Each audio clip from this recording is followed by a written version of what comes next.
Okay. Last लेक्चरला आपण basic concept आपण बघत होतो. ॲक्च्युली. ओके. दोन बेसिक कंडिशन्स आहेत ॲक्च्युली, त्या सेम आहेत, त्याच्यामध्ये काही चेंजेस नाही आहेत. ज्या पूर्वी होत्या तशाच आहेत. ही is in India in the previous year for the period of 182 days or more. Okay. Section आहे सेक्शन 61A. ओके. आणि सेकंड कंडिशन आहे he is in India for the period of 60 days or more during the previous year and for 365 or more days during the 4 previous year immediately preceding the relevant previous year. Okay. आणि section आहे 61C. Okay. म्हणजे आणि any one condition, कोणतीही या दोन कंडिशनपैकी कुठली एक जरी कंडिशन जरी फुलफिल केली, बेसिक कंडिशन कुठली एक कंडिशन फुलफिल केली तरीसुद्धा तो जो पर्सन आहे तो रेसिडेंट म्हणून कन्सिडर केला जाईल इन इंडिया. ओके. आणि ह्या ज्या दोन बेसिक कंडिशन आहेत आणि या सर्व ह्या कंडिशन्स इंडिव्हिज्युअलसाठी आहेत फक्त. ओके. इंडिव्हिज्युअल जो पर्सन आहे त्यासाठी या कंडिशन्स आहेत. या कंडिशन्सला एक्सेप्शन्स आहेत, 3 एक्सेप्शन्स आहेत, ABC 3 एक्सेप्शन्स आहेत. त्यातले आपण 2 एक्सेप्शन्स काल डिस्कस केलेले होते. ओके. फर्स्ट एक्सेप्शन आहे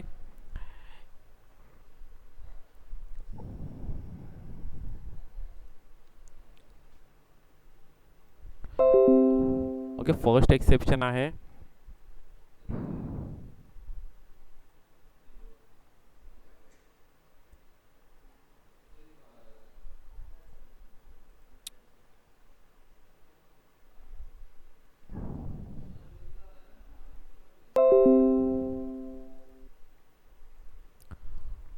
ओके.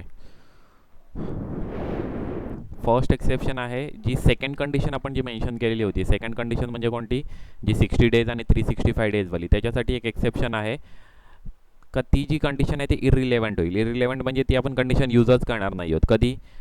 कधी जो इंडिव्हिज्युअल आहे तो कधी इंडियन सिटीजन असेल तर, आणि तो लिव्ज इंडिया म्हणजे इंडिया कधी सोडून जात असेल कुठल्या पर्पजसाठी, एम्प्लॉयमेंट पर्पजसाठी. ओके. किंवा तो member of crew of Indian ship असेल तर तो, आणि म्हणजे तो इंडियन शिपवरती काम करत असेल, तो कधी इंडिया सोडून जात असेल, तर या दोन सिच्युएशनमध्ये जी सेकंड कंडिशन होती ती सेकंड कंडिशन ॲप्लिकेबलच होणार नाही. म्हणजे 60 days आणि 365 daysची जी कंडिशन आहे सेकंड कंडिशन, ओके, ती ॲप्लिकेबलच होणार नाही. तर ही कंडिशन आहे ती ॲप्लिकेबलच होणार नाही आहे. ओके. या दोन पर्सनसाठी हे आपलं एक्सेप्शन आपण बघितले होते. ओके. त्याच्यासाठी 60 days during the previous year आणि 365 days during the 4 year preceding the four previous year immediately preceding the relevant previous year. ही जी कंडिशन आहे त्याच्यासाठी ती रिलेव्हंटच राहणार नाही. त्याच्यासाठी फक्त एकच कंडिशन कन्सिडर केली जाईल. ओके. रेसिडेन्शियल स्टेटस चेक करण्यासाठी. कोणासाठी, कधी इंडियन सिटीजन आहे आणि तो इंडिया सोडून चाललेला आहे एम्प्लॉयमेंट पर्पजसाठी किंवा member of crew of Indian ship त्यासाठी. ओके. ही आपण फर्स्ट एक्सेप्शन आपण बघितलं होतं. नेक्स्ट आपलं एक्सेप्शन आपण बघितलेलं होतं की deem resident. Okay. Deem to be resident कोण असू शकेल, तर त्याच्यासाठी 3 ॲक्च्युली बेसिक कंडिशन आहेत. कधी त्या 3 बेसिक कंडिशन, कधी तो 3 म्हणजे ॲक्च्युली 4 आहेत टोटल. ओके. त्या कधी 4ही बेसिक कंडिशन, त्या 4 कंडिशन कधी तो फुलफिल करत असेल तर तो आपण डीम रेसिडेंट म्हणून कन्सिडर करणार आहे. तर त्यातली फर्स्ट काय आहे, ही इज इंडियन सिटीजन. तो इंडियन सिटीजन पाहिजे, फर्स्ट आहे. ओके. सेकंड आहे त्याचे जे टोटल इन्कम आहे अदर दॅन फॉरेन सोर्स, म्हणजे फॉरेन इन्कम सोडून जे अदर इन्कम आहे ते त्याचं 15 lakhs अँड अबव असलं पाहिजे. ही सेकंड कंडिशन आहे. थर्ड कंडिशन मेन्शन केलेली आहे का त्या ज्या 2 बेसिक कंडिशन आहेत 61मध्ये, ज्या 2 बेसिक कंडिशन मेन्शन केलेल्या आहेत 182 days वाली फर्स्ट कंडिशन आणि second condition 60 days plus 365 days वाली, अशा ज्या 2 कंडिशन आहेत त्या दोन्ही कंडिशन तो फुलफिल नाही केलेल्या पाहिजे त्याने. कारण त्याने कधी त्या कंडिशन कधी फुलफिल केल्या तर तो डायरेक्टली रेसिडेंट होतो. त्याच्यासाठी डीमची कन्सेप्ट अप्लाय करणं गरजेचंच नाही, कारण तो ऑलरेडी रेसिडेंट होऊन जातो, रेसिडेंट इन इंडिया. ओके. त्यामुळे सी कंडिशन काय आहे, कधी तुम्ही त्या बेसिक कंडिशन दोन्ही कधी फुलफिल करत नसेल तरच आपण डीम टू बी रेसिडेंट आहे की नाही आपण चेक करणार आहोत. ओके. त्यामुळे ही जी सी कंडिशन काय आहे की तुम्ही 61मध्ये ज्या कंडिशन मेन्शन केल्या त्या तुम्ही फुलफिल करत नाही आहात. ओके. आणि लास्ट कंडिशन आहे की ते दुसऱ्या कुठल्याही कंट्रीमध्ये किंवा दुसऱ्या कुठल्याही टेरिटरीमध्ये तो टॅक्स पे करत नसला पाहिजे. Okay. Due to resident and domicile or any other criteria of the similar nature, म्हणजे तो टॅक्स पे करत नसला पाहिजे दुसऱ्या कोणत्याही कंट्रीमध्ये. ओके. तर ह्या कंडिशन कधी तो फुलफिल करत असेल तर तो deem to be resident of India म्हणून कन्सिडर केला जातो. Deem to be resident in India ही नवीन कन्सेप्ट आहे जी प्रिव्हियस इयरमध्ये नव्हती, ॲक्च्युली नवीन इंट्रोड्यूस झालेली, अमेंडमेंट झालेली आहे. ओके. तर deem to be resident of India. आणि त्याच्याबद्दल तुम्हाला अजून एक गोष्ट मी क्लिअर केलेली की deem to be resident of India जेव्हा तो इंडिव्हिज्युअल असणार आहे तेव्हा तो फक्त deem to be resident of India असेल तेव्हा तो फक्त नॉट ऑर्डिनरीली रेसिडेंट म्हणून कन्सिडर होईल. तो रेसिडेंट अँड ऑर्डिनरी रेसिडेंटमध्ये कन्सिडर होणार नाही. ओके, त्याच्यासाठी एकच फक्त राहिलं, कधी जो रेसिडेंट असेल तो ऑब्वियसली डीम टू बी जेव्हा तो रेसिडेंट असेल तेव्हा तो नॉट ऑर्डिनरीली रेसिडेंटमध्येच कन्सिडर होईल. तो ऑर्डिनरीली रेसिडेंटमध्ये त्याला कन्सिडर करता येणार नाही. जरी त्यांनी ॲडिशनल कंडिशन जरी दोन्ही फुलफिल केल्या तरीसुद्धा, दोन ॲडिशनल कंडिशन आहे तुम्हाला माहिती आहे का, त्या रेसिडेंट आणि ordinary resident and but not ordinary resident, अशा ज्या दोन पुढच्या ज्या कन्सेप्ट आहेत त्या कन्सेप्ट फुलफिल करण्यासाठी, म्हणजे ऑर्डिनरी रेसिडेंट कधी असायला पाहिजे असेल तर ॲडिशनल कंडिशन आहे 6 मधल्या, त्या दोन्ही कधी फुलफिल जरी करत असेल हा पर्सन डीम टू बी रेसिडेंटवाला, ओके, तरीसुद्धा तो ऑर्डिनरी रेसिडेंट होणार नाही. कारण त्याच्यासाठी ते हेच आहे, तुम्हाला फर्स्ट चार्टमध्ये सुद्धा दाखवलेलं होतं की इथे जो डीम रेसिडेंट जो पर्सन असतो तो डायरेक्टली काय होतो, resident but not ordinary resident म्हणूनच कन्सिडर होईल. ओके, ही झाली आपली सेकंड एक्सेप्शन झालं. ओके, आता थर्ड एक्सेप्शन आपण बघूया. थर्ड एक्सेप्शनमध्ये काय आहे तर इथे दोन गोष्टी आहेत. इंडियन सिटीजन असेल तरीसुद्धा चालेल, plus person of Indian origin असेल तरी पण चालेल. ओके, आता पर्सन ऑफ इंडियन ओरिजिन म्हणजे काय, आपण डिस्कस केलेलं होतं की तो अनडिवायडेड इंडियामध्ये त्याचे पॅरेंट्स, ग्रँड पॅरेंट्स, पॅटर्नल किंवा मॅटर्नल, म्हणजे पॅरेंट्स किंवा ग्रँड पॅरेंट्स आहेत ते पॅटर्नल किंवा मॅटर्नल असतील तरीसुद्धा चालेल, ग्रँड पॅरेंट्स. ओके, आणि ते अनडिवायडेड इंडियामध्ये जन्माला आलेले पाहिजे त्याच्यापैकी कोणीही. ओके, कोणीतरी एक जरी जन्माला आलेला असेल तरीसुद्धा चालेल. अनडिवायडेड इंडिया म्हणजे कोण, इंडिया, पाकिस्तान आणि बांगलादेश. ओके, म्हणजे 14 ऑगस्ट 1947 पूर्वी अनडिवायडेड इंडियामध्ये, कारण तेव्हा त्याच्यानंतर इंडिया डिवाईड झाला होता, पाकिस्तान आणि इंडिया सेपरेट झाले होते. ओके, आणि फायनली बांगलादेश पाकिस्तानपासून सेपरेट झालेला होता. ओके, त्यामुळे अनडिवायडेड इंडियामध्ये ह्या 3 कंट्रीज होत्या, इंडिया, पाकिस्तान आणि बांगलादेश. ओके, तर अनडिवायडेड इंडियामध्ये कधी ग्रँड पॅरेंट्स किंवा पॅरेंट्स ते पॅटर्नल असतील किंवा मॅटर्नल असतील. ओके, तर त्यापैकी कधी जन्माला आले असतील, त्यांचे कधी पॅरेंट्स असतील तर, ओके, तर ते काय होणार आहेत तर तो पर्सन ऑफ इंडियन ओरिजिन आहे म्हणून कन्सिडर केला जाईल. Okay, person of Indian origin. आणि तो या दोघांपैकी कोणीही असेल, पर्सन ऑफ इंडियन ओरिजिन किंवा इंडियन सिटीजन असेल, आणि तो व्हिजिट टू इंडिया. ओके, तो comes on visit to India आहे तो ड्युरिंग द प्रिव्हियस इयर, तर त्याच्यासाठी मोडिफाय सेकंड कंडिशन आहे. मोडिफाईड सेकंड कंडिशन म्हणजे कोणती, ही जी कंडिशन आहे, ही जी कंडिशन मेन्शन केलेली आहे ती मोडिफाईड आहे. म्हणजे आता ह्याच्यासाठी नवीन कंडिशन क्रिएट केलेली आहे. कधी तो पर्सन ऑफ इंडियन ओरिजिन किंवा इंडियन सिटीजन असेल आणि तो comes on visit to India,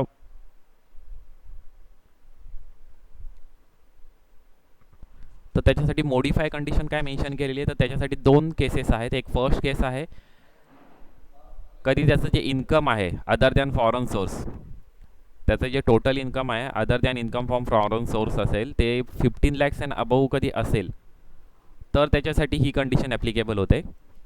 आणि कधी त्याचं 15 lakhs अँड अबव कधी होत नसेल तर त्याच्यासाठी जी सेकंड कंडिशन आहे ती ॲप्लिकेबलच नाही आहे. त्याच्यासाठी फक्त 182 daysवालीच कंडिशन ॲप्लिकेबल आहे. ओके, तर एक गोष्ट लक्षात घ्या की इथे पहिल्यांदा तो इंडियन सिटीजन असला पाहिजे किंवा पर्सन ऑफ इंडियन ओरिजिन असला पाहिजे. या दोघांपैकी काही एक असेल तरीसुद्धा चालेल. ज्या बाकीच्या आपण ए कंडिशन आणि जी सी कंडिशन जी बघितलेली होती त्याच्यामध्ये person of Indian origin allowed नाही आहे, तिथे फक्त सिटीजन ऑफ इंडियाच कंपल्सरी आहे. ओके, पण जी आपण बी जी एक्सेप्शन जे बघतोय त्याच्यामध्ये इंडियन सिटीजनसुद्धा चालेल किंवा पर्सन ऑफ इंडियन ओरिजिनसुद्धा चालेल, दोघांपैकी एक काहीही चालेल. ओके, आणि तो व्हिजिट टू इंडिया इथे त्या आधीच्या जी ए कंडिशन होती तिथे लिव्ज इंडिया होतं, तो इंडिया सोडून चाललेला होता फॉर एम्प्लॉयमेंट पर्पज. ओके, किंवा member of crew of Indian शिपसाठी तो चाललेला होता, तर तो सोडून चाललेला होता. हे एमध्ये मेन्शन केलेलं आहे. बीमध्ये काय मेन्शन केलेलं आहे, तो इंडियामध्ये येतोय. ओके, इंडियामध्ये तो येतोय, कधी तो इंडियामध्ये कधी येत असेल आणि तो इंडियन सिटीजन आहे किंवा पर्सन ऑफ इंडियन ओरिजिन आहे. ओके, आणि तिसरी गोष्ट काय, त्याचं जे इन्कम आहे अदर दॅन फॉरेन सोर्स हे 15 lakhs अँड अबव पाहिजे. 15 lakhsपेक्षा कधी जास्त असेल तर मोडिफाय कंडिशन काय सांगते, सेकंड मोडिफाय कंडिशन म्हणजे जी सेकंड कंडिशन आहे 61C वाली जी कंडिशन आहे ती काय सांगते, ही is in India for the period of 120 days. त्या पूर्वीच्या कंडिशनमध्ये काय होतं 60 days होतं. ओके, तर मॉडिफाय कंडिशनमध्ये काय केलं त्यांनी 60 डेजच्या ठिकाणी 120 डेज केलेले आहेत. Or more but less than 182 days. आता बट लेस दॅन 182 डेज का मेन्शन केलेलं आहे? कारण तो कधी 182 डेज कधी फुलफिल कधी करत असेल तर त्याच्यासाठी ही कंडिशन बघण्याची गरजच नाही, कारण तो फर्स्ट कंडिशनमध्येच तो फुलफिल होतोय. कारण की ह्या ज्या कंडिशन आहेत बेसिक कंडिशन, त्या बेसिक कंडिशनमध्ये ही तरी कंडिशन फुलफिल करायला पाहिजे किंवा ही तरी कंडिशन फुलफिल करायला पाहिजे. दोन्ही कंडिशन फुलफिल करणं काय गरजेचं नाही, ते ऑर आहे मध्ये. त्यामुळे कधी तो मोर दॅन 182 डेज कधी असेल तर त्याला ह्या एक्सेप्शन बघण्याची गरजच लागणार नाही आहे. का बघण्याची गरज लागणार आहे? कारण प्रत्येक एक्सेप्शनमध्ये तेच मोस्टली मेन्शन केलेलं आहे. कधी म्हणजे त्याच्यासाठी कोणती कंडिशन फुलफिल करणं गरजेचं आहे? 182 डेजवाली कंडिशन फुलफिल करणं गरजेचं आहे. ओके, मग त्यामुळे त्यांनी काय मेन्शन केलेलं आहे की तो कधी इंडियन सिटीजन आहे किंवा पर्सन ऑफ इंडियन ओरिजिन आहे आणि comes on visit to India आहे. ओके, तो कधी इंडियामध्ये व्हिजिट करायला येत आहे, तो फॉरेनमध्ये होता, तो आता इंडियामध्ये व्हिजिट करायला येतो आहे आणि त्याचं इन्कम आहे ते 15 lakhs अँड अबोव आहे. तर या सिच्युएशनमध्ये कधी तो प्रिव्हियस इयरमध्ये कधी 120 डेजपेक्षा कधी जास्त दिवस राहत असेल किंवा आणि 365 days or more during the 4 previous year immediately preceding relevant previous year. म्हणजे एक प्रिव्हियस इयरमध्ये 120 डेज तो राहिला असणं गरजेचं आहे आणि प्रिव्हियस इयरच्या आधीच्या 4 प्रिव्हियस इयरमध्ये तो 365 डेज राहणं गरजेचं आहे. ओके, म्हणजे जी सेकंड कंडिशन आहे ती फक्त त्यांनी चेंजेस केलेली. ही जी सेकंड कंडिशन आहे त्या सेकंड कंडिशनमध्ये फक्त इथे 60 डेजच्या ठिकाणी 120 डेज फक्त केलेले आहेत, एवढेच फक्त त्यांनी चेंजेस केलेले आहेत. ओके, आणि कधी त्याचं कधी इन्कम आहे ते कधी 15 lakhsपेक्षा कधी कमी असेल तर त्याला ती सेकंड कंडिशन ॲप्लिकेबलच नाही आहे. ओके, त्याला ती सेकंड कंडिशन ॲप्लिकेबलच नाही आहे. तर त्याच्यासाठी कंडिशन काय? He is in India for the period of 182 days or more during the previous year and for 365 or more days during the 4 previous year immediately preceding the relevant previous year. Okay, तर त्याच्यासाठी ती condition ॲप्लिकेबलच होत नाही. त्याच्यासाठी 182 डेजवाली condition आहे तीच applicable होते. Okay, तर ह्या ज्या 3 आहेत ह्या 3 एक्सेप्शन्स आहेत ह्या बेसिक कंडिशनला. ओके, ही जी बेसिक कंडिशन आहे त्या बेसिक कंडिशनला ह्या 3 एक्सेप्शन्स आहेत. पहिलं एक्सेप्शन आहे एमध्ये मेन्शन केले पहिले एक्सेप्शन. ओके, की तो इंडियन सिटीजन आहे आणि तो इंडिया सोडून चाललेला आहे एम्प्लॉयमेंट पर्पजसाठी किंवा member of crew of Indian ship. Okay, तर त्याच्यासाठी सेकंड कंडिशन जी आहे 61C ती ॲप्लिकेबलच नाही आहे. त्याला 182 डेजवालीच कंडिशन ॲप्लिकेबल आहे. सेकंड बी एक्सेप्शन काय म्हणतो की तो इंडियन सिटीजन आहे किंवा पर्सन ऑफ इंडियन ओरिजिन आहे आणि तो इंडियामध्ये व्हिजिट द्यायला येतो आहे. ओके, आणि त्या सिच्युएशनमध्ये 2 केसेस होतात. कधी त्याचं जे इन्कम आहे अदर दॅन फॉरेन सोर्स कधी 15 lakhs अँड अबोव असेल तर त्याच्यासाठी जी सेकंड कंडिशन आहे ती मॉडिफाय कंडिशन होते. ती नवीन कंडिशन काय सांगते की ते 60 डेज होते तिथे फक्त 120 डेज होतात. म्हणजे त्याच्यासाठी प्रिव्हियस इयरमध्ये 120 डेज त्यांनी राहणं गरजेचं आहे इंडियामध्ये प्लस प्रिव्हियस इयरच्या आधीच्या 4 प्रिव्हियस इयरमध्ये 365 डेज राहणं गरजेचं आहे. ओके, आणि कधी 15 lakhs अँड अबोव असेल 15 lakhs अँड अबोव कधी त्याचं बिलो कधी इन्कम असेल डज नॉट एक्सिड 15 lakhs त्याचं जे टोटल इन्कम आहे अदर दॅन फॉरेन सोर्स ते बिलो 15 lakhs असेल तर त्याच्यासाठी कंडिशन काय होते 182 डेज. ओके, त्याची 182 डेजची तिथे कंडिशन ॲप्लिकेबल होते. आणि थर्ड आपण बघितलं C deem to be resident of India. Okay, deem to be resident of इंडियासाठी काय आहे की त्यांनी पहिली म्हणजे बेसिक कंडिशन कुठलीही फुलफिल करणं गरजेचं नाही आहे. म्हणजे त्यांनी बेसिक कंडिशन कधी फुलफिल केली तर डीम टू बी रेसिडेंट बघण्याची गरजच नाही आहे.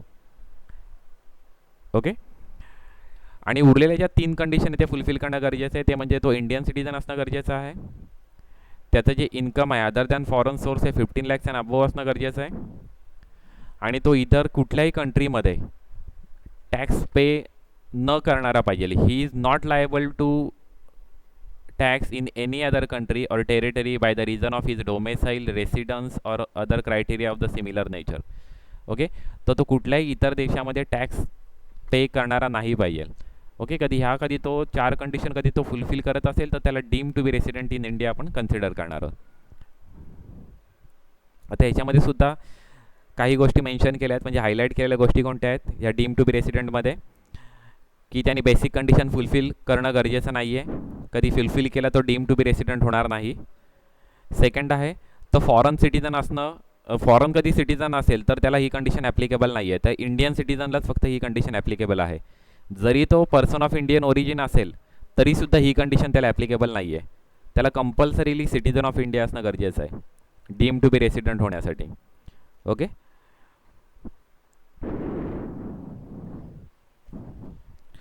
आणि कधी त्यांनी ह्या चारही कंडिशन कधी फुलफिल केल्या तर त्याला किती दिवस तो प्रिव्हियस इयरमध्ये तो राहिलेला आहे इंडियामध्ये ते इम्पॉर्टंट नाही आहे.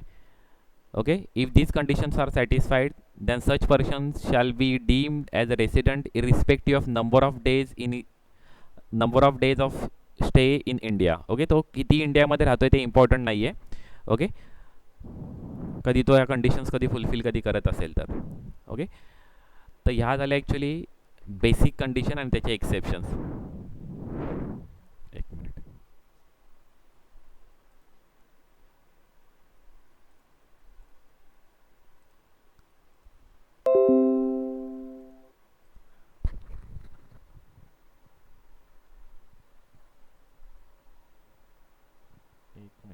काय नक्की काय काम काय होतं म्हणजे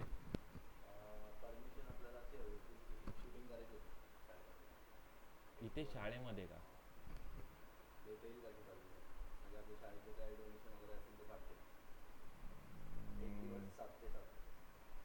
ते तुला प्रिन्सिपल सर आल्यानंतरच विचारायला लागेल. हां. किंवा तू दुसरी गोष्ट म्हणजे आपले पोद्दार सर आहेत, माहिती असेल पोद्दार सर, आपले पप्पू फटाके पोद्दार सर, तर त्यांना पण जाऊन तू विचारू शकतो. ते ट्रेझरर आहेत तर ते सुद्धा.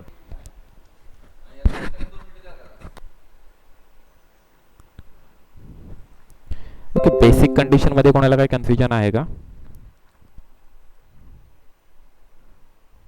आवाज येतोय माझा? हो सर. ओके. ज्या बेसिक कंडिशन्स आहेत ना त्याच्यामध्ये आपल्या ज्या मॉडिफाईड कुठल्या आहेत ॲक्च्युली जे एक्सेप्शन जे मेन्शन केले आहेत ना ते चेंजेस झाले आहेत. पूर्वी तुमचे एक्सेप्शन असे नव्हते. ओके. पूर्वीचे एक्सेप्शनमध्ये ना ही फक्त फर्स्ट पॉईंट आहे ना हा फक्त एक्सेप्शनमध्ये होता. पण हे जे बी आणि सी जे पॉईंट आहेत ना ते न्यू इंट्रोड्यूस झाले, ते ॲक्च्युली चेंजेस झाले आहेत, अमेंडमेंट झालेले आहेत. ओके. तर आपण प्रॉब्लेम सॉल्व करताना त्या कंडिशन्स ज्या आहेत त्या आपण व्हेरीफाय करणार आहोत आणि आपल्याला ते सॉल्व करायचे आहेत. ओके. आता नेक्स्ट आपण बघूया ॲडिशनल कंडिशन्स आपण बघूया. पण त्या ॲडिशनल कंडिशनच्या आधी नॉन रेसिडेंटचा काय पॉईंट आहे ते आपण बघूया. नॉन रेसिडेंट अंडर सेक्शन 230 आहे. ओके. नॉन रेसिडेंट म्हणजे काय तुम्हाला ऑलरेडी माहिती आहे का? 6(1) कंडिशन कधी फुलफिल करत नसेल तर तो नॉन रेसिडेंट म्हणून कन्सिडर केला जाईल. Non-resident means a person who is not resident. An individual is non-resident in India if he does not satisfy any of the two basic conditions as stated under section 6(1). एक जरी condition जरी fulfil केली तरी सुद्धा तो resident होतो. Okay. पण दोन्ही कंडिशन कधी फुलफिल नसेल केल्या, any of the two basic condition, कधी कुठलीही कंडिशन त्याने कधी फुलफिल नाही केली तरच तो आपल्याला काय कन्सिडर करता येईल? नॉन रेसिडेंट म्हणून कन्सिडर करता येईल. ओके. आता नेक्स्ट आपण ॲडिशनल कंडिशन बघूया. ह्या ॲडिशनल कंडिशन कोणाला ॲप्लिकेबल आहे? त्या ॲडिशनल कंडिशन कोणाला ॲप्लिकेबल आहेत? तर जो रेसिडेंट आहे त्याच्यासाठीच हे ॲप्लिकेबल आहेत. कधी तो नॉन रेसिडेंट झाला तर ह्या ॲडिशनल कंडिशन बघण्याची गरजच नाही, कारण की तो ऑर्डिनरी रेसिडेंट होतच नाही मग तो. ओके. त्यामुळे ॲडिशनल कंडिशन कोणासाठी आहेत? Additional condition to test whether the resident individual is ordinarily resident or not, ते फाइंड आउट करण्यासाठी आपण फक्त ॲडिशनल कंडिशन्स आपण बघतो. ओके. म्हणजे रेसिडेंट जो इंडिव्हिज्युअल आहे त्याचं दोन क्लासिफिकेशन होतात ॲडिशनल क्लासिफिकेशन. ते काय? Resident and ordinary resident, and second classification आहे resident but not ordinarily resident. Okay. हे जे दोन कंडिशन्स जे ॲडिशनल कंडिशन्स आहेत त्या कधी फुलफिल केल्या तर ह्या दोघांपैकी काय आहे ते आपल्याला फाइंड आउट होईल. ओके. तर आता ॲडिशनल कंडिशन बघूया. ॲडिशनल कंडिशनमध्ये पण काही चेंजेस नाही आहेत. ओके. पण ॲडिशनल कंडिशनमध्ये पण काही चेंजेस नाही, जे पूर्वी होते तशाच ॲडिशनल कंडिशन आहेत. ॲडिशनल कंडिशन काय सांगताय? If the resident individual satisfy following to additional condition. आता दोन्ही कंडिशन फुलफिल करणं गरजेचं आहे. He will be treated as a resident and ordinarily resident in India. Okay. तर दोन कंडिशन्स काय?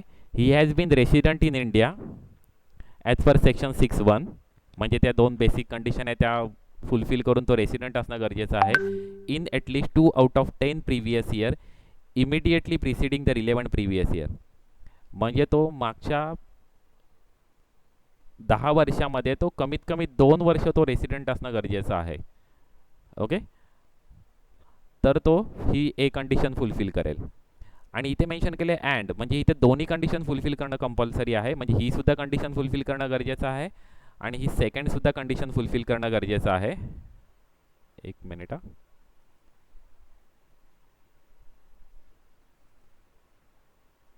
ओके, सेकंड कंडिशन पण फुलफिल करणं गरजेचं आहे.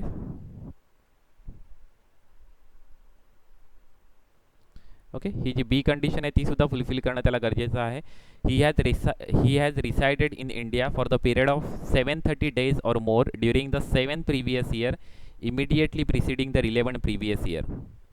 ओके, म्हणजे लास्ट इयर सोडून आधीच्या जे 7 वर्ष आहे प्रिव्हियस इयर्स आहे त्याच्यामध्ये तो 730 days मिनिमम तो राहणं गरजेचं आहे.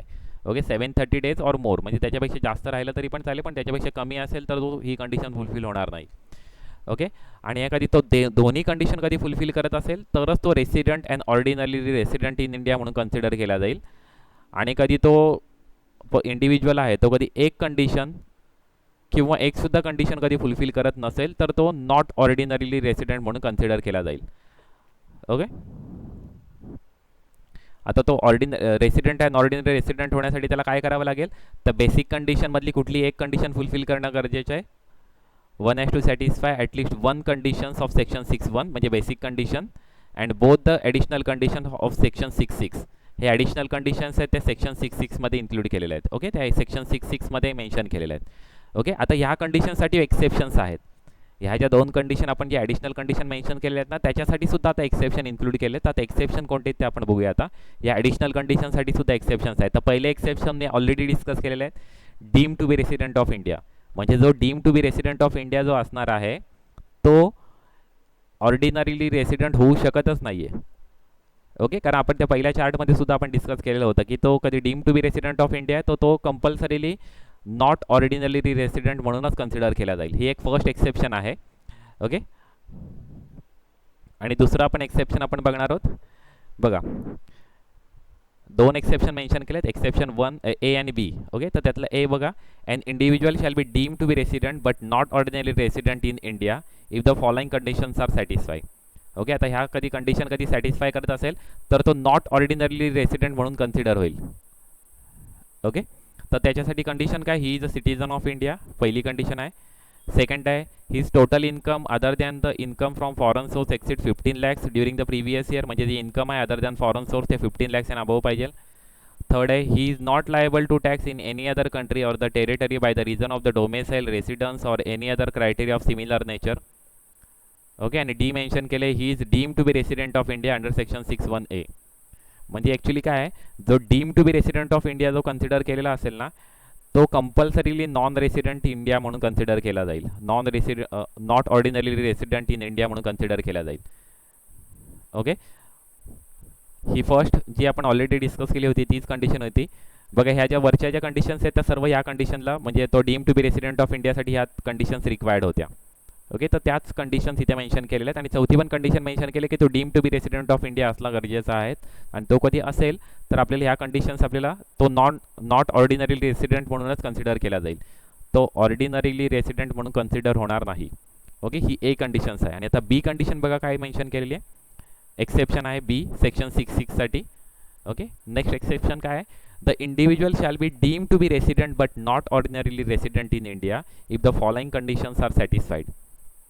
ओके, आता कंडिशन्स काय मेन्शन केले, he is an Indian citizen or the person of Indian origin. Okay, तो इंडियन सिटीजन असेल किंवा पर्सन ऑफ इंडियन ओरिजिन असेल, दोघांपैकी एक असेल तरी सुद्धा काहीही चालेल.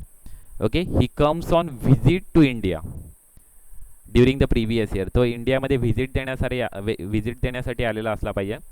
His total income other than the income from foreign source exceed 15 lakhs during the previous year, म्हणजे त्याचं जे फॉरेन इन्कम जे फॉरेन सोर्सचं इन्कम सोडून बाकीचं जे इन्कम आहे टोटल इन्कम ते 15 lakhs अँड अबव झालं पाहिजे. आणि नेक्स्ट लास्ट कंडिशन आहे, he is in India for the period of 120 days or more but less than 182 days during the previous year and for 365 or more days during the 4 year immediately preceding the relevant previous year. Okay, म्हणजे त्यांनी ह्या कधी चारही म्हणजे तो 120 days मध्ये previous इयरला असला पाहिजे इंडियामध्ये, म्हणजे 120 days मिनिमम असलं गरजेचं आहे बट लेस दॅन 182 days, म्हणजे 120 to 181 डेज या बिटवीन कधी त्याचे number of days in previous year असणं गरजेचं आहे. आणि प्रिव्हियस इयरच्या आधीच्या 4 वर्ष आधीच्या 4 प्रिव्हियस इयरला तो 365 डेज इंडियामध्ये असणं गरजेचं आहे. ओके, तर ही तो चौथी कंडिशन फुलफिल करेल. अशा त्याला चारही कंडिशन फुलफिल करणं गरजेचं आहे, तर तो not resident but not ordinarily resident म्हणून कन्सिडर होईल. ओके, पण आता तुम्ही ही कधी कंडिशन बघितली ना, तर ही कंडिशन बघा ह्या कंडिशनशी रिलेटेड आहे. आपण जे ॲडिशनल जे एक्सेप्शन बघितलेलं ना, त्या एक्सेप्शनमधली ही जी बी कंडिशन आहे, ही बी कंडिशन म्हणजे आत्ताचं जे ॲडिशनलवाला एक्सेप्शन आहे ते आहे. म्हणजे जे 6.6चं जे एक्सेप्शन आहे ते सुद्धा बीवाला एक्सेप्शनवालाच आहे. म्हणजे कधी तो ही कधी कंडिशन कधी फुलफिल कधी करत असेल ना, तर तो सुद्धा जो पर्सन आहे तो resident but not ordinary resident म्हणूनच कन्सिडर होईल. ओके, आणि सेम सिच्युएशन ॲडिशनल कंडिशन जी मेन्शन केलेली आहे सेक्शन 6(1) कुठली deem to be resident of India. Okay, तर ती सुद्धा एक्सेप्शनमध्ये इन्क्लूड होते. कधी तो deem to be resident of India असेल तर तो एक्सेप्शनमध्ये इन्क्लूड होतो आणि तो compulsorily resident but not ordinary resident म्हणून कन्सिडर होईल. म्हणजे बेसिक कंडिशनमधले जे 2 एक्सेप्शन कंडिशन होत्या, कुठल्या 2, बी आणि सी, या कधी 2 कंडिशन कधी तो फुलफिल करून कधी तो रेसिडेंट होत असेल. पण बी मधला कुठला पॉईंट, हा पॉईंट, बी मधला फक्त हा पहिली केस, बी मधली सेकंड केस कन्सिडर होणार नाही आहे. ओके, बी मधली फक्त पहिली केसनुसार कधी तो रेसिडेंट ऑफ इंडिया होत असेल आणि सी केसमध्ये कधी तो deem to be resident of India होत असेल, तर त्याच्यासाठी तो ऑर्डिनरीली रेसिडेंट पर्सन होऊ शकत नाही. तो compulsorily resident but not ordinary resident म्हणून कन्सिडर होईल. ओके, तर ॲडिशनल कंडिशनला सुद्धा 2 एक्सेप्शन्स आहेत. ए एक्सेप्शन आहे तो डीम रेसिडेंट असेल तर, deem to be resident of India असेल तर, आणि दुसरं एक्सेप्शन आहे कधी तो जी बेसिक कंडिशनमधली 120 डेजवाली जी कंडिशन फुलफिल करून तो रेसिडेंट होत असेल तर. ओके, 120 डेजवाली कंडिशन कोणती आहे एक्सेप्शनमधली, तर ही बी पॉईंटमध्ये जी एक्सप्लेन केली ती. ओके, ही कंडिशन कधी फुलफिल करून तो कधी रेसिडेंट होत असेल तर त्याला आपल्याला काय कन्सिडर करायला लागेल, resident but not ordinarily resident म्हणून कन्सिडर करावं लागेल. ओके, तर ह्या आहेत सर्व इंडिव्हिज्युअलच्या ॲक्च्युली रेसिडेन्शियल स्टेटसच्या कंडिशन. ओके, फक्त इंडिव्हिज्युअलच्या आपण आता डिस्कस केलेलं आहे. आता मला वाटतं आपण एक प्रॉब्लेम घेऊया आणि प्रॉब्लेम नंतर मग आपण जे अदरच्या आहेत कंडिशन, म्हणजे HUFच्या आहेत, कंपनीच्या आहेत किंवा अदर SECच्या ज्या कंडिशन्स आहेत त्या आपण नंतर आपण डिस्कस करूया. आपण यावरती आपण 1-2 आपण प्रॉब्लेम घेऊया आणि नंतर मग इतर आपण कंडिशन्स आपण डिस्कस करूया.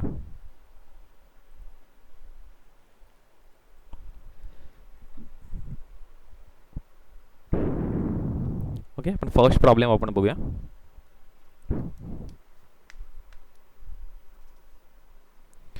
पर्सनचं नाव आहे Sam. Sam came to India first time during the previous year 2021. During the previous year he stayed in India for, त्याने आता 3 सिच्युएशन प्रोव्हाइड केले. त्या तिन्ही सिच्युएशनचं आपल्याला रेसिडेन्शियल स्टेटस आपल्याला फाइंड आउट करायचं आहे. कधी तो प्रिव्हियस इयरमध्ये कधी 50 डेज कधी राहिला असेल तर, प्रिव्हियस इयरला कधी 183 डेज राहिला असेल तर, आणि थर्ड कंडिशन आहे प्रिव्हियस इयरला कधी तो 153 डेज राहिला असेल तर. ओके, आणि आपल्याला काय मेन्शन केलं तर फर्स्ट टाइम इंडियामध्ये आलेला आहे. ओके, तो फर्स्ट टाइम इंडियामध्ये आलेला आहे, त्यामुळे तो आधीच्या कुठल्याही वर्षी इंडियामध्ये नाही आहे. ओके, त्यामुळे ॲडिशनल कंडिशन त्याची फुलफिल होणारच नाही आहे. ही एक सिच्युएशन आहे आपल्या जे ॲडिशनल, कधी तो जरी रेसिडेंट जरी झाला तरीसुद्धा त्याची ॲडिशनल कंडिशन फुलफिल होऊ शकत नाही अंडर सेक्शन 6(6) मधल्या. का फुलफिल होऊ शकत नाही, कारण की त्यातली जी एक कंडिशन आहे ती 730 डेजवाली कंडिशन आहे. तो प्रिव्हियस इयरमध्ये 730 डेज राहिलेलाच नाही आहे, कारण तो फर्स्ट टाइम इंडियामध्ये आलेला आहे. त्यामुळे आत्ता जरी तो रेसिडेंट जरी झाला तरीसुद्धा तो resident but not ordinary resident म्हणूनच कन्सिडर होईल. ओके, तर आता ह्या कंडिशन फुलफिल करण्यासाठी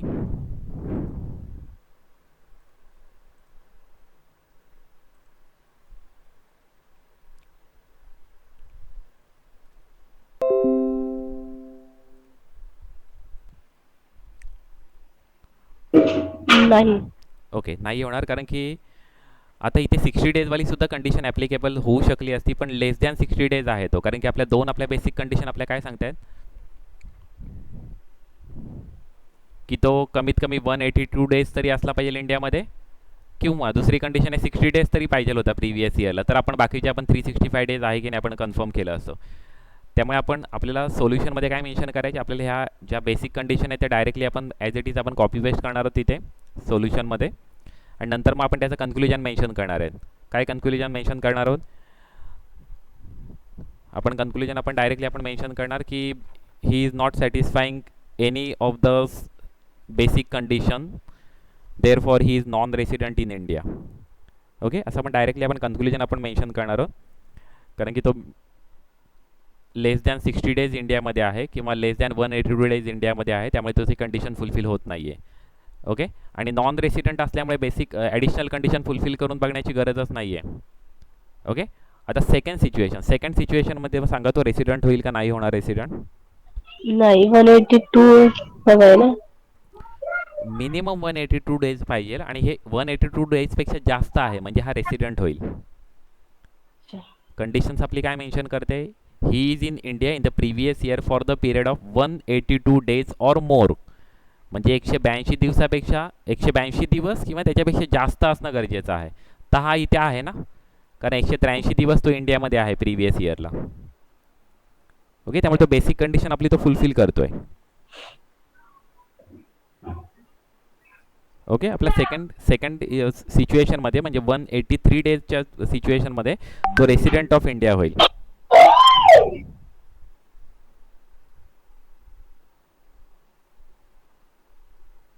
ओके, आणि आता कधी तो रेसिडेंट ऑफ इंडिया असेल तर आपल्याला ॲडिशनल 2 कंडिशन आपल्याला बघायला लागतील. तो ॲडिशनल कंडिशन फुलफिल करतायत का, त्या ॲडिशनल कंडिशन कोणत्या आहेत आपल्या, त्या ॲडिशनल कंडिशन आपल्या आहेत या 2 कंडिशन आपल्या ॲडिशनल कंडिशन आहेत. ओके, की प्रिव्हियस इयरमध्ये जे प्रिव्हियस इयरच्या आधीचे जे 10 प्रिव्हियस इयर आहे त्याच्यामध्ये कमीत कमी तो 2 इयर रेसिडेंट पाहिजे, पण तो प्रिव्हियस इयरच्या आधी कधीच आलेला नाही आहे इंडियामध्ये, त्यामुळे तो रेसिडेंट असणं गरजेचंच नाही आहे, त्यामुळे तो ही कंडिशन फुलफिल करत नाही आहे. ओके, आणि ही कंडिशन फुलफिल करत नाही त्यामुळे तो दुसरी पण कंडिशन फुलफिल करत नाहीच आहे, ॲक्च्युअली दोन्ही कंडिशन तो फुलफिल करत नाही आहे, त्यामुळे तो resident but not ordinary resident म्हणून कन्सिडर होईल. ओके, म्हणजे त्याचं स्टेटस काय असेल, या इंडिव्हिज्युअलचं स्टेटस काय असेल, 183 डेजच्या दिवशी तो रेसिडेंट आहे बट नॉट ऑर्डिनरी रेसिडेंट म्हणून मेन्शन होईल. आता या सिच्युएशनला ही सेकंड सिच्युएशनमध्ये तुम्ही काय मेन्शन करणार आहात, तर पहिल्यांदा बेसिक कंडिशन मेन्शन करणार आहात.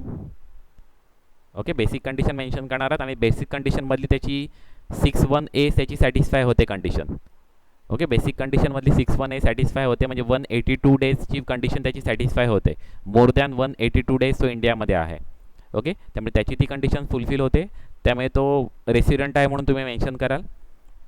त्याच्यानंतर मग आता मार्क्सवरती डिपेंड करतं, कधी तो प्रॉब्लेम किती मार्क्सला विचारलेला आहे, कधी ते मार्क्स कधी जास्त असेल ना तर तुम्ही सेकंडवालीसुद्धा कंडिशन मेन्शन करा, म्हणजे ॲडिशनल कंडिशनसुद्धा नोट डाऊन करा तिथे सोल्युशनमध्ये. ओके, आणि ॲडिशनल कंडिशन मेन्शन करून मग खाली तुम्ही डायरेक्ट कन्क्लुजन मेन्शन करू शकता.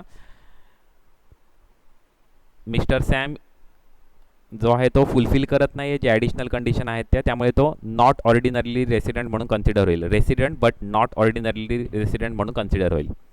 ओके, आणि नेक्स्ट आता लास्ट केसमध्ये सांगा, थर्ड केसमध्ये 153 डेज आहे, तो फुलफिल करेल का. करेल सर. कशावरून करेल म्हणजे कसं, म्हणजे रेसिडेंट होईल तो. आता रेसिडेंट होण्यासाठी त्याच्या 2 कंडिशनपैकी या कुठली तरी एक कंडिशन फुलफिल करणं गरजेचं आहे. 182 डेजवाली कंडिशन फुलफिल करतोय तो, नाही करत आहे. मग दुसरी कंडिशन आपण बघूया तो फुलफिल करतोय का.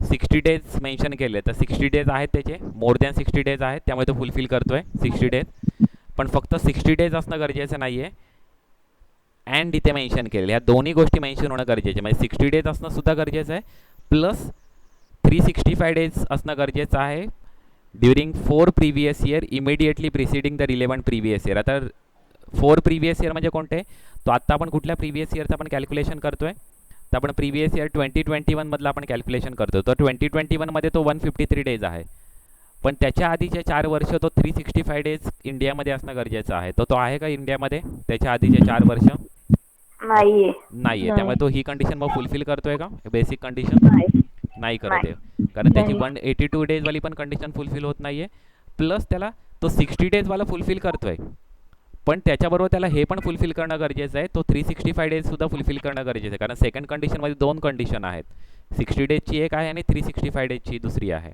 ओके, तर 60 डेजवाली त्याची फुलफिल होते, पण 365 डेजवाला फुलफिल होत नाही. त्यामुळे सेकंड कंडिशनसुद्धा त्याची फुलफिल होत नाही आणि फर्स्ट कंडिशनसुद्धा त्याची फुलफिल होत नाही आहे. ओके, त्यामुळे आता ह्या तीन कंडिशनमधला फक्त जे 183 डेजवाला आहे तिथेच तो फक्त resident but not ordinary resident म्हणून कन्सिडर होईल.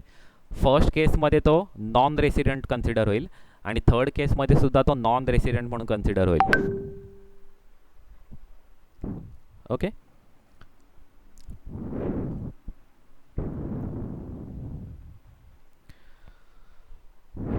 आता याचं प्रेझेंटेशन कसं करायचं तुम्हाला सांगतो. आता तुम्ही प्रॉब्लेम ॲक्च्युली फक्त आपण काय करणार आहात, हे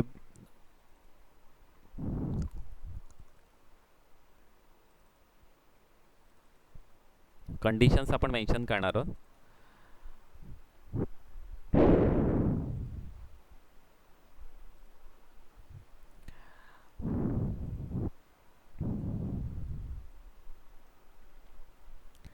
कधी समजा प्रॉब्लेममध्ये कधी काही मंथची इन्फॉर्मेशन दिली, म्हणजे तो येतो म्हणजे एप्रिलमध्ये आला आहे, परत मेमध्ये परत रिटर्न कुठेतरी गेलेला आहे, बाहेर गेलेला आहे, किंवा पुन्हा तो मेमध्ये आलेला आहे, जुलैमध्ये पुन्हा गेलेला आहे बाहेर, अशा पद्धतीची कधी इन्फॉर्मेशन कधी प्रोव्हाइड केलेली असेल ना, तर आपल्याला हा चार्ट आपल्याला यूज करायचा आहे डेज काउंट करण्यासाठी. इथे तुम्ही प्रिव्हियस इयर कोणते ते मेन्शन करणार आणि त्या प्रिव्हियस इयरमध्ये किती डेज आहेत ते प्रत्येक महिन्यामध्ये आपण इथे मेन्शन करणार आहोत. सोल्युशनमध्ये आपण डायरेक्ट हा चार्ट आपण मेन्शन केला ना तर आपल्याला इझी जाईल. आणि इथे आपण टोटल किती डेजमध्ये तो या प्रिव्हियस इयरमध्ये इन इंडिया आहे तो आपल्याला इथे मेन्शन करायचे टोटल डेज.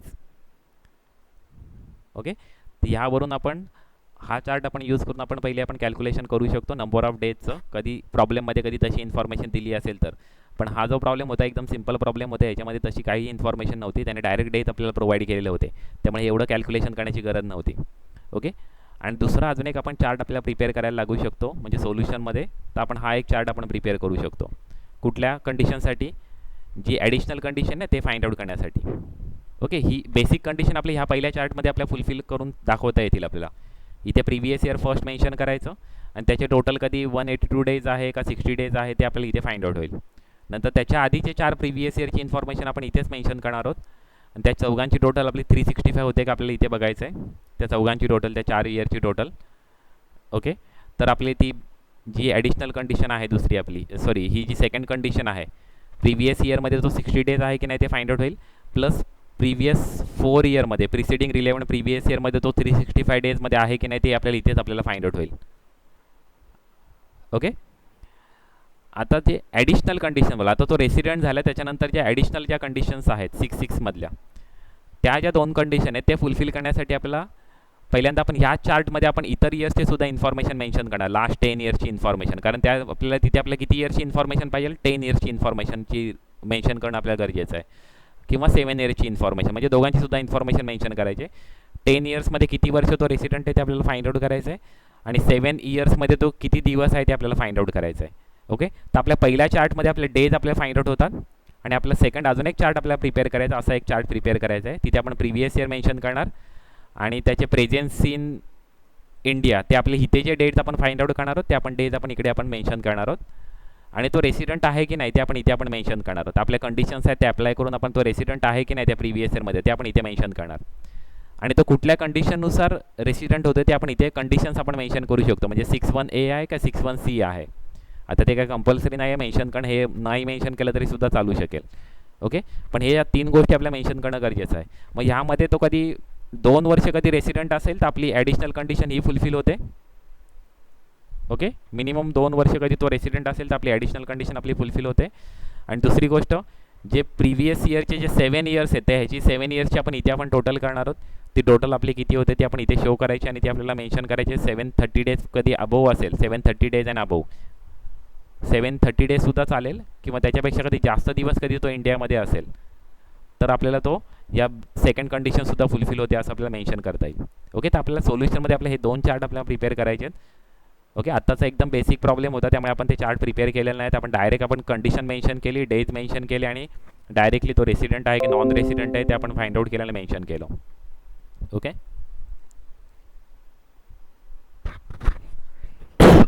सॉरी.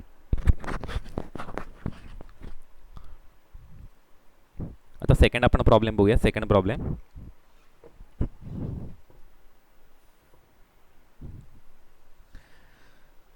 अँडी, पर्सनचं नाव आहे अँडी, ब्रिटिश नॅशनल, म्हणजे हा इंडियन सिटीजन नाही आहे. ओके, कारण इंडियन सिटीजन असेल तर तुम्हाला माहिती आहे तो व्हिजिट टू इंडिया असेल किंवा लिव्ज इंडिया फॉर एम्प्लॉयमेंट और मेंबर ऑफ इंडियन क्र्यू असेल तर त्याच्यासाठी आपल्याला काय करावं लागेल, त्याच्यासाठी वेगळ्या एक्सेप्शन्सवाल्या कंडिशन्स आहेत. कधी तो फॉरेन नॅशनल असेल म्हणजे ब्रिटिश नॅशनल आहे किंवा ब्रिटिश सिटीजन आहे किंवा फॉरेन सिटीजन आहे कुठल्याही इतर कंट्रीचा, तर त्याच्यासाठी एक्सेप्शनल कंडिशन आहेत ते ॲप्लिकेबल नाही आहेत. बघा तुम्ही एक्सेप्शनल कंडिशन, कुठल्या एक्सेप्शनल कंडिशन बघा, या आपल्या बेसिक कंडिशन होत्या. त्या बेसिक कंडिशनला एक्सेप्शनमध्ये कुठल्या, इथे इंडियन सिटीजन पाहिजे, इंडियन सिटीजन पाहिजे, फॉरेन सिटीजनसाठी एक्सेप्शनल कंडिशन ॲप्लिकेबल नाही आहेत. सेम सिच्युएशन सेकंड ह्याच्यामध्ये सुद्धा इंडियन सिटीजन पाहिजे किंवा पर्सन ऑफ इंडियन ओरिजिन पाहिजे. ओके, त्याच्यासाठीच्या एक्सेप्शनलवाल्या कंडिशन इंडियन सिटीजनसाठीच फक्त ॲप्लिकेबल आहेत. ओके, नंतर थर्ड एक्सेप्शनल कंडिशन बघा, त्याच्यातसुद्धा सिटीजन ऑफ इंडियाच पाहिजे. ओके, थर्ड एक्सेप्शनल कंडिशनमध्ये सुद्धा सिटीजन ऑफ इंडियाच पाहिजे, म्हणजे ज्या तिन्ही आपले जे एक्सेप्शनल कंडिशन आहेत त्या सिटीजन ऑफ इंडियासाठीच ॲप्लिकेबल आहेत किंवा पर्सन ऑफ इंडियन ओरिजिनसाठीच ॲप्लिकेबल आहेत. फॉरेन नॅशनलसाठी त्या किंवा फॉरेन सिटीजनसाठी त्या कंडिशन्स, एक्सेप्शनल कंडिशन ॲप्लिकेबल नाही आहेत. ओके, तर ती एक गोष्ट आपल्याला बघायचं आहे की तो पर्सन आहे, जो इंडिव्हिज्युअल आहे तो इंडियन सिटीजन आहे, पर्सन ऑफ इंडियन ओरिजिन आहे का फॉरेन सिटीजन आहे. ओके, ते आपल्याला कन्फर्म करणं गरजेचं आहे. ओके, कारण तो कधी फॉरेन सिटीजन असेल आणि तो पर्सन ऑफ इंडियन ओरिजिनसुद्धा नसेल तर त्याच्यासाठी ते एक्सेप्शनल कंडिशन ॲप्लिकेबल नाही आहेत. ओके, आता हा फॉरेन सिटीजन आहे त्यामुळे एक्सेप्शनल कंडिशन त्याच्यासाठी ॲप्लिकेबल नाही आहेत, तर त्याच्यासाठी फक्त आपण ज्या दोन बेसिक कंडिशन आहेत त्या आपण फुलफिल करून बघणार आहोत आणि ॲडिशनल कंडिशन आपण फायनली नंतर आपण फुलफिल करून बघणार आहोत. आता बघूया आपण पहिल्यांदा दोन बेसिक कंडिशन्स काय आहेत ते आपण बघूया. सॉरी, प्रॉब्लेममध्ये काय इन्फॉर्मेशन प्रोव्हाइड केले ते आपण बघूया. Comes to India for the first time, तर सर्वात पहिल्यांदा इंडियामध्ये आलेला आहे ड्युरिंग 16-17, म्हणजे 2016-17मध्ये तो फर्स्ट टाईम इंडियामध्ये आलेला आहे. During the financial year 16-17, 17-18, 18-19, 19-20 and 20-21 he was in India for 55 days, 60 days, 80 days, 160 days and 70 days respectively. म्हणजे 16-17मध्ये तो 55 डेज आहे आणि 20-21मध्ये तो 70 डेज इंडियामध्ये आहे. Determine his residential status for the assessment year 21-22. Okay, त्याचा आपल्याला 21-22मध्ये त्याचं काय रेसिडेन्शियल स्टेटस आहे ते आपल्याला फाइंड आउट करायचं आहे. आता बघा आपण हा चार्ट आपण मेन्शन करणार. आता हा जो चार्ट आपण जो मेन्शन, आपल्याला पहिल्यांदा दोन बेसिक कंडिशन आपल्याला पहिल्यांदा फुलफिल करून बघायच्यात. बेसिक कंडिशन म्हणजे ह्या दोन बेसिक कंडिशन, तुम्ही ह्या दोन basic condition as it is तुम्ही पहिल्यांदा मेन्शन करणार आहात सोल्युशनमध्ये. ओके, म्हणजे सोल्युशनमध्ये सुरुवात पहिल्यांदा तुम्ही इथे बेसिक कंडिशन मेन्शन करणार आहात आणि त्यानंतर मग हे जे आहे ना कॅल्क्युलेशन तुम्ही तिथे फाइंड आउट करणार आहात. आता कॅल्क्युलेशन कसं करणार आहात, सर्वात पहिल्यांदा प्रिव्हियस इयर आपण सर्वात पहिल्यांदा वरती मेन्शन करून घेणार आहोत 2021. हे आपलं प्रिव्हियस इयर आहे, त्याच्या खाली प्रिव्हियस इयरचे आधीचे सर्व प्रिव्हियस इयर आपण मेन्शन करणार आहोत. म्हणजे 2021च्या आधी कुठला महिना वर्ष येईल, 19-20, 2018-19, 2017-18, 2016-17. आता एवढ्याचीच इन्फॉर्मेशन आपल्याला दिलेली आहे म्हणून आपण तेवढेच आपण मेन्शन करतोय. आणि इथे नंबर ऑफ डेज आपण डायरेक्टली आपण मेन्शन करणार, इथे मंथ वाईज इन्फॉर्मेशन दिलेलं नाही आहे. ओके, मंथ वाईज दिले डायरेक्ट टोटल इन्फॉर्मेशन प्रोव्हाइड केलं. 16-17मध्ये किती डेज आहे, 55 डेज आहे. ओके,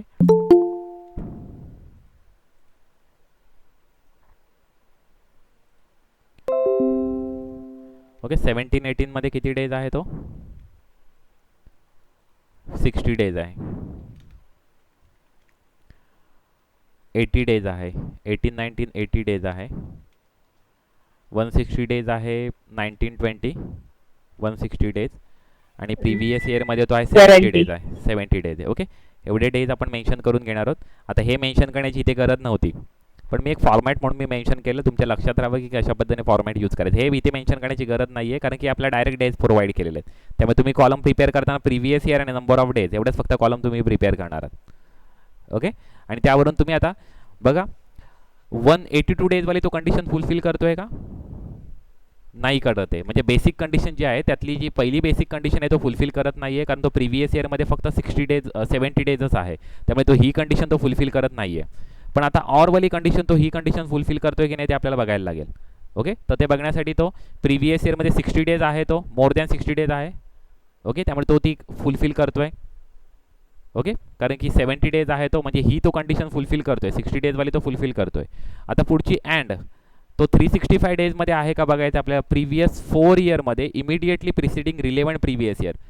रिलेव्हंट प्रिव्हियस इयर म्हणजे कुठला, हा जो आपला प्रिव्हियस इयर आहे त्याच्या आधीचे 4 वर्ष, म्हणजे ह्या 4 वर्षाची त्याची टोटल किती होते ते आपल्याला फाइंड आउट करायला लागेल. तर आधीच्या 4 वर्षाची टोटल 160 प्लस 80 प्लस 60 प्लस 55 किती होते, 355 होते.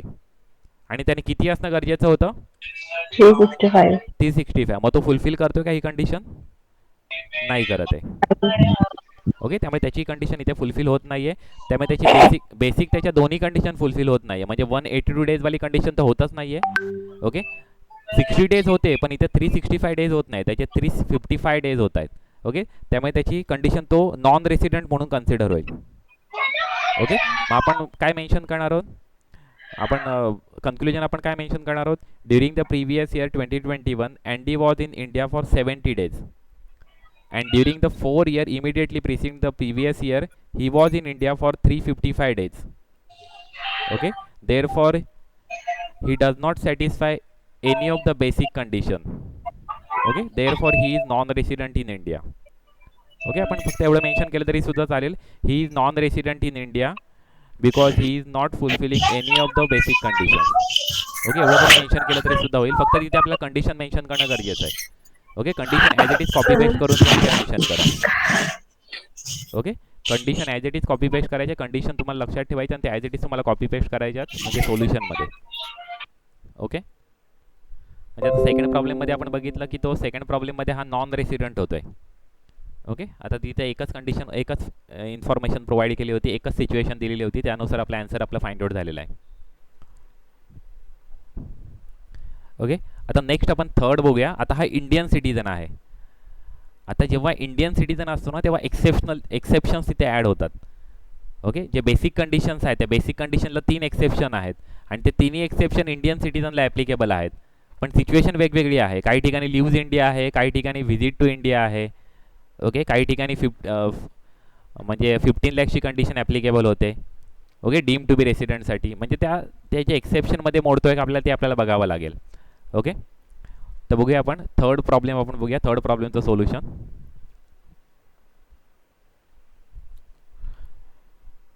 Miss Pal and Indian citizen. Indian citizen आहे हे खूप इम्पॉर्टंट आहे कारण त्याच्यासाठी एक्सेप्शन आपल्याला ॲप्लिकेबल होतात. Left India for the first time, आता सर्वात पहिल्यांदा तो इंडिया सोडून जाते ॲक्च्युली ती. ओके, कधी 1 एप्रिल 2020ला ती इंडिया सोडून गेलेली आहे. फॉर जॉईनिंग जॉब, आता ती जॉब जॉईन करण्यासाठी जाते, म्हणजे ती फॉर एम्प्लॉयमेंट पर्पज जाते. आता एम्प्लॉयमेंट पर्पजवरती सुद्धा मी तुम्हाला एक इन्फॉर्मेशन देतो, ती एक लक्षात घ्या. जॉब शोधायला जातोय तर ते एम्प्लॉयमेंट पर्पज नाही आहे. म्हणजे समजा मी कधी अमेरिकेला जॉब शोधायला गेलो तर मी एम्प्लॉयमेंट पर्पजसाठी गेलेलो आहे असं नाही आहे. मी तिथे जॉब कधी जॉईन करायला जात असेल एखादी कंपनी तर ते एम्प्लॉयमेंट पर्पज म्हणणार आहे. नाही तर मी जॉब शोधायला गेलो, 2 महिने जॉब शोधला, मला जॉब मिळाला नाही, मी परत आलो, तर माझे ते 2 महिने होते ते मी एम्प्लॉयमेंट पर्पजसाठी मी आउटसाईड इंडिया होतो, फॉरेनमध्ये होतो असं नाही आहे ॲक्च्युली. ओके, म्हणजे ती एक गोष्ट लक्षात घ्या. एम्प्लॉयमेंट पर्पज म्हणजे जॉब मी दुसरीकडे जॉईन करायला जातोय तर मात्र ते जॉब पर्पजसाठी किंवा एम्प्लॉयमेंट पर्पजसाठी कन्सिडर होईल. पण मी जॉब शोधायला जातोय, सर्चिंग जॉबसाठी जातोय, जॉब शोधायला जातोय, त्यानंतर मग जॉईन करणार आहे तर ती एम्प्लॉयमेंट पर्पजसाठी आहे असं नाही आहे. ओके, तर ती एक ॲक्च्युअली तुम्हाला एवढं डिफिकल्ट येणार नाही. ते CA, CS, ICAA लेवलला किंवा प्रोफेशनल कोर्सेसमध्ये एवढं डिफिकल्ट विचारू शकतात. तुम्हाला नॉर्मली कधी जॉब मेन्शन केला असेल तर नॉर्मली तुमचा जॉईन करायला गेलेला आहे असंच ॲक्च्युली मेन्शन केलेलं असेल तिथे. ओके, पण ती एक गोष्ट लक्षात ठेवा, जॉब म्हणजे एम्प्लॉयमेंट पर्पज म्हणजे काय एम्प्लॉयमेंट शोधायला जातो असं नाही आहे. तो एम्प्लॉयमेंट पर्पजसाठी म्हणजे जॉब जॉईन करायला जातो, एम्प्लॉयमेंटसाठी डायरेक्ट तिथे जाऊन जॉईन होणार आहे, डेप्युटेशनवरती असेल किंवा न्यू जॉब असेल. ओके, इन टोकियो, तर टोकियोमध्ये गेलेली आहे. She came to India on 11 जानेवारी 2021. ती परत कधी आलेली आहे, 11 जानेवारी 2021ला परत आलेली आहे. ओके, फॉर 170 डेज, म्हणजे ती इंडियामध्ये आल्यानंतर पुन्हा 170 दिवसच राहिलेली आणि पुन्हा कुठे बाहेर गेलेली आहे अशी त्यांनी आपल्याला इन्फॉर्मेशन आपल्याला प्रोव्हाइड केलेली आहे. Determine her residential status for the previous year 2021. Okay, previous year 2021चा आपल्याला रेसिडेन्शियल स्टेटस आपल्याला फाइंड आउट करायचं आहे. आता ते फाइंड आउट करण्यासाठी हेच महिने राहतील इथे, हे फक्त डिलीट करतो मी. ती प्रिव्हियस इयरमध्ये किती दिवस आहे आपले इथे इंडियामध्ये, तर ते आपल्याला इथे आता फाइंड आउट करायला लागेल. एप्रिलला ती काय केलेली आहे, सोडून गेलेली आहे. 1 एप्रिल 2020ला ती इंडिया सोडून गेलेली आहे. पण मी तुम्हाला अजून एक कंडिशन सांगितली होती की इंडिया सोडून जायचा दिवस आणि इंडियामध्ये परत येण्याचा दिवस असे दोन्ही दिवस आपले काउंट होणार आहेत इन इंडियासाठी. ओके, त्यामुळे 1 एप्रिलला ती सोडून गेलेली आहे, म्हणजे ती एप्रिलमध्ये किती दिवस इंडियामध्ये होती. 1 एप्रिलला ती इंडिया सोडून गेलेली आहे, म्हणजे ती एप्रिल महिन्यामध्ये किती दिवस इंडियामध्ये होती, ओनली 1 डे. कारण 1 एप्रिल हा काउंट होणार आहे, ती इंडियामध्ये सोडून गेलेली ना इंडिया 1 एप्रिलला, त्यामुळे एकच दिवस ती इंडियामध्ये आहे. इंडियामधून ती सोडून, ती इंडियामध्ये आलेली नाही आहे एप्रिलला परत, ती इंडिया सोडून गेलेली 1 एप्रिलला, म्हणजे एकच दिवस ती इंडियामध्ये होती एप्रिलच्या. ओके, 29. आणि ती परत कधी आलेली आहे, जानेवारीमध्ये परत आलेली आहे. आपण प्रिव्हियस इयर 2021चाच आपल्याला फाइंड आउट करायचं ना, प्रिव्हियस इयर आपला 2021 आहे, तर एप्रिलमध्ये ती एकच दिवस होती. मेमध्ये किती दिवस होती, 0. जूनमध्ये 0, जुलै 0, August 0, September 0, October 0, November 0, December 0. पण जानेवारीमध्ये ती परत आलेली आहे. आता ती जानेवारीमध्ये किती दिवस होती, तर 11 जानेवारीला ते परत आलेली आहे, आणि तेव्हापासून ती इंडियामध्येच आहे 170 दिवस पुढच्या. म्हणजे 170 म्हणजे जानेवारी, फेब्रुवारी, मार्च, म्हणजे पुढच्या 3 महिने तर इंडियामध्येच आहे. तर आता जानेवारीचे डेज काउंट करा, जानेवारीमध्ये ती किती दिवस असेल इंडियामध्ये, 11 तारीख सुद्धा पकडायला लागेल, 20 दिवस. हो 20 दिवस असेल ना. बघा काउंट करा, 11 तारखेपासून काउंट करा. 11, 12, 13, 14, 15, 16, 17, 18, 19, 20 20, दिवस. 20 दिवस. 10 दिवस झाले. मला वाटतं 21 दिवस येते, कन्फर्म करा, 21 दिवस होत आहेत, कारण जानेवारी महिन्यात 31 डे असतात. आपल्याला 11 तारीख सुद्धा कन्सिडर करायचे. 21 दिवस. ओके, त्यामुळे ते एक लक्षात ठेवा, काउंट करताना 21 प्रॉपर दिवस काउंट सर, करा, 21 कारण एक दिवस. दिवस जरी कमी जास्त 31 झालं डेज ना, तरी 21 सुद्धा दिवस. प्रॉब्लेम होईल. ओके, 21 दिवस येत आहेत जानेवारीमध्ये, कारण की 10 तारीख ते 11 जानेवारी ते 20 जानेवारी 10 दिवस, 21 जानेवारी ते 30 जानेवारी पुढचे 10 दिवस, 20 दिवस झाले, आणि 31 जानेवारी 1 दिवस, असे 21 दिवस. ओके, त्यामुळे ती जानेवारीमध्ये 21 दिवस आहे. फेब्रुवारीमध्ये किती डेज आहेत ते फाइंड आउट करा, किती डेज असतील फेब्रुवारीमध्ये, 28 डेज आहेत का 29 डेज आहेत.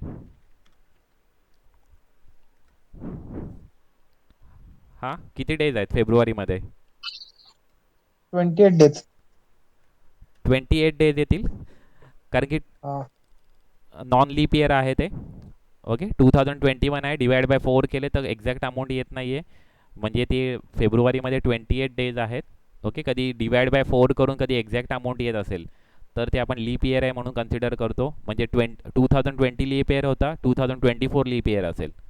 ओके, 2016 लीप इयर होता, तर त्या इयरला आपल्याला 29 डेज आपल्याला कन्सिडर करावे लागतील. ओके, त्यामुळे 81 डेज ती इंडियामध्ये होती प्रिव्हियस इयरमध्ये.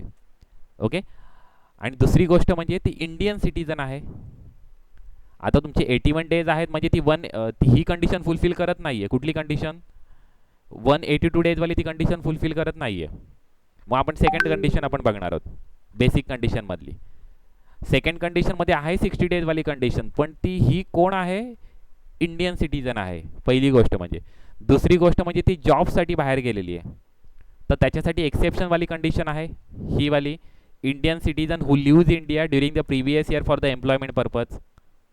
मग ती प्रिव्हियस इयरमध्ये एम्प्लॉयमेंट पर्पजसाठी बाहेर होती, त्यामुळे तिच्यासाठी जी सेकंड कंडिशन आहे ती ॲप्लिकेबल आहे का, तर नाही आहे, ती सेकंड कंडिशन इरिलेव्हंट आहे. ओके, त्यामुळे सेकंड कंडिशन आपण बघणारच नाही. कुठली कंडिशन, म्हणजे 60 डेजवाली आपण कंडिशन आपण बघणारच नाही, कारण की ती एक्सेप्शनमध्ये मोडते. तिला 182 डेज आपल्याला कंपल्सरीली ती इंडियामध्ये असणं गरजेचं होतं प्रिव्हियस इयरमध्ये, त्यामुळे ही आता झाली नॉन रेसिडेंट झाली. आपलं फायनल कन्क्लुजन आहे, आपण ते मेन्शन करणार आहोत की ते एक्सेप्शन आहे, म्हणून आपण मेन्शन करणार आहोत की ती इंडिया आपली एम्प्लॉयमेंट पर्पजसाठी बाहेर सोडून गेली, त्यामुळे तिच्यासाठी जी सेकंड कंडिशन आहे 61C वाली कंडिशन, 61C वाली कंडिशन तिच्यासाठी ॲप्लिकेबलच नाही आहे, ती इरिलेव्हंट आहे तिच्यासाठी, त्यामुळे तिला कंपल्सरीली एवढे डेज राहणं गरजेचं होतं. ओके, त्यामुळे ती काय करणार आहे, आपण काय मेन्शन करणार आहोत, non resident in India. Okay, आपण असं मेन्शन करू शकतो, she left India for employment purpose,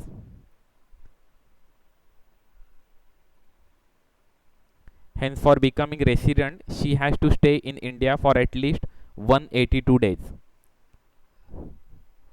okay, आणि त्यामुळे ती इंडियामध्ये किती दिवस राहिलेली आहे, फक्त 81 डेज इंडियामध्ये राहिलेली आहे during the previous year. Thus she is non resident in India for the previous year 2021. Okay, ते आपण मेन्शन करणार कारण तिच्यासाठी एक्सेप्शनल कंडिशन ॲप्लिकेबल होत आहेत आणि त्या एक्सेप्शनल कंडिशननुसार आपल्याला ती फर्स्ट कंडिशनच कन्सिडर करायची. त्यामुळे ही जी आहे जी पाल जी मिस पाल आहे ती नॉन रेसिडेंट इन इंडिया होईल. ओके.